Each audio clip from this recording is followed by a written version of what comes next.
Commissions. Now, this is a different approach, a different perspective of how to do commissions and what you need to pay attention to, right? I think most artists and creatives already know that it's important to have great communication, to be timely, to be client friendly, to be open, to be transparent about what it is that you do. And of course, have a good set of boundaries of how you work. Now, I saw this particular thread post of a person who asked, am I an a-hole for dismissing the artist that I wanted to ask for a commission because they are not nice?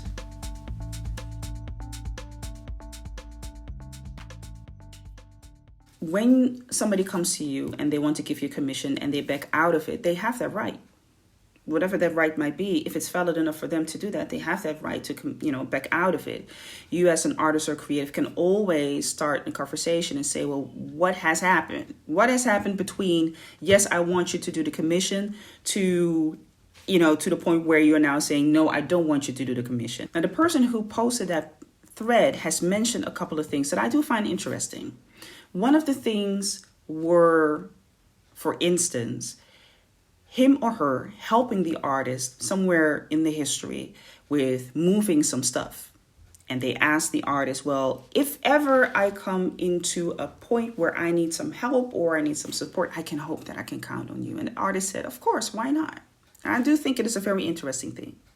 So we're going to pinpoint that, all right? Remember that. Another thing that I find very interesting in that is the person who wanted the artist to do the commission said, I have actually a number of ideas that I would like to present to you and that you could work on. So this could actually be a reoccurring project that you could have some benefit from, I can have a benefit from, but also other people. I think you would be a great fit.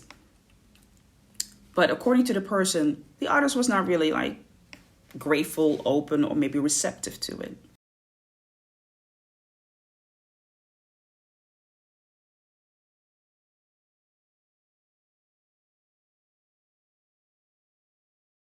A third factor in this that I find very interesting. So the person who wanted to commission artist A, let's call the person artist A, now meets artist B. And this person is actually not really divulging into the situation, the predicament that they are with artist A, but it's just talking about that they have, some plans and ideas and they would like to commission someone. And they also like the style of artist B just as much as they like the style of artist A. Now, artist B has a whole different response. They are receptive to it, very happy, enthusiastic. Yes, so let's work with each other. What can I do? Where can I help you?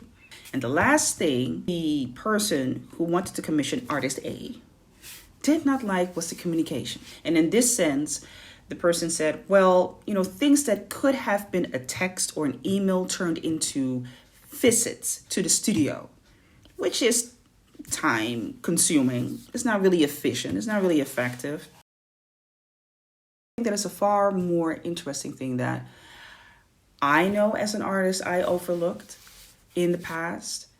And I think many other artists and creators might overlook. And one of the things that is not being taught in art school, it is not necessary that you are a nice person. It's not necessary that you need to be a great artist. They already know those things.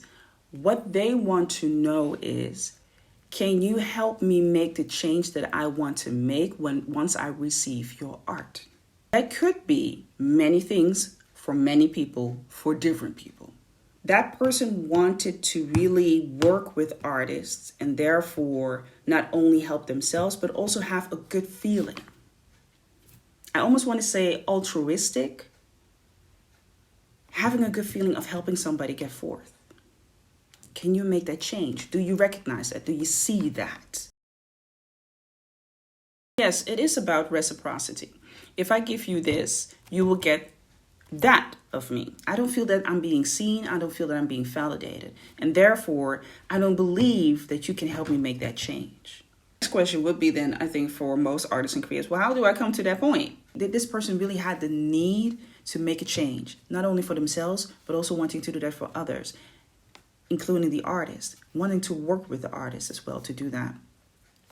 So the way that the artist could have made a difference in that is not by just being nicer. It's not just having more communication, but by recognizing that they have something to offer that can allow that change to happen. So now you become actually in the service of that person. You become their ally. This is what it does. This is what I have to offer. This is for you. It is to say that that person has an opportunity to show others how they have changed, that they can now witness the change from being good to being better. And let me end by saying this, that is nothing wrong with doing that either. I do believe that artists should have far more, of that, a little bit of that boasting streak that says, yes, of course, I'm good. Yes, I'm good.